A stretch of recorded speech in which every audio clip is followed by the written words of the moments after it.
Tahukah kalian, saat detik-detik wafatnya, Baginda Rasulullah Shallallahu Alaihi Wasallam, tak cuma penduduk Madinah yang gempar, para malaikat dan alam semesta juga berduka menyaksikan wafatnya Nabi yang juga suri teladan umat manusia.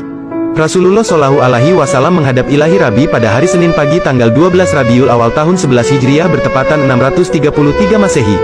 Beliau wafat pada usia 63 tahun lebih 4 hari. Isyarat dekatnya ajal Rasulullah dimulai ketika beliau beriktikaf selama 20 hari di bulan Ramadan tahun 10 Hijriah. Sebelum ajal menjemput, beliau memang sakit sampai tidak bisa mengimami salat jamaah di masjid. Hingga pada suatu hari datanglah malaikat maut bertamu ke rumah beliau untuk mengambil ruh Rasulullah yang mulia. Kedatangan tamu itu sebenarnya ditolak oleh putri tercinta Sayyidah Fatimah Az-Zahra radhiyallahu anha, tetapi setelah Rasulullah menjelaskan bahwa yang datang adalah malaikat maut, akhirnya Fatimah mempersilakan masuk. Malaikat maut datang menghampiri, Rasulullah menanyakan kenapa malaikat Jibril tidak ikut menyertainya.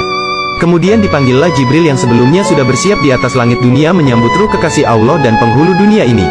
Ketika Jibril datang ke hadapan Rasulullah, beliau berkata, "Ya Jibril, jelaskan apa hakku nanti di hadapan Allah?" tanya Rasulullah dengan suara yang lemah. "Pintu-pintu langit telah terbuka, para malaikat telah menanti ruhmu. Semua surga terbuka lebar menanti kedatanganmu," kata Jibril. Tapi itu ternyata jawaban itu tidak membuatkan Rasulullah lega, mata beliau masih penuh kecemasan. "Apakah engkau tidak senang mendengar kabar ini?" tanya Jibril lagi. "Kabarkan kepadaku bagaimana nasib umatku kelak," ucap Rasulullah. "Jangan khawatir, wahai Rasul Allah. Aku pernah mendengar Allah berfirman kepadaku, kuharamkan surga bagi siapa saja, kecuali umat Muhammad telah berada di dalamnya," kata Jibril. Detik-detik semakin dekat, saatnya malaikat maut menjalankan tugasnya.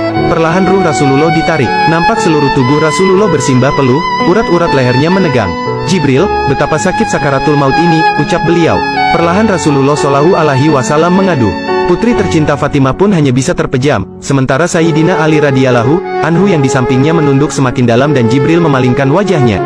"Jijikkah engkau melihatku, hingga kau palingkan wajahmu Jibril?" ujar Rasulullah pada malaikat pengantar wahyu itu. "Siapakah yang sanggup melihat kekasih Allah direnggut ajal?" kata Jibril. Sesaat kemudian terdengar Rasulullah mengadu karena sakit yang tidak tertahankan lagi. "Ya Rab, dahsyat niat maut ini, timpakan saja semua siksa maut ini kepadaku, jangan pada umatku," ucap Nabi.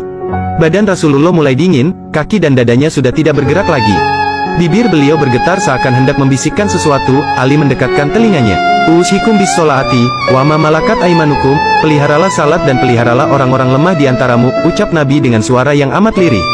Di luar, pintu tangis mulai terdengar bersahutan, para sahabat saling berpelukan. Sayyidah Fatimah menutupkan tangan di wajahnya, dan Ali kembali mendekatkan telinganya ke bibir Rasulullah yang mulai kebiruan. "Umati, umati, umati." Dan, berakhirlah hidup manusia paling mulia Rasulullah Muhammad. Kalimat kecintaan beliau terhadap umatnya, hingga beliau menginginkan semua siksa maut umatnya ditimpakan kepada beliau.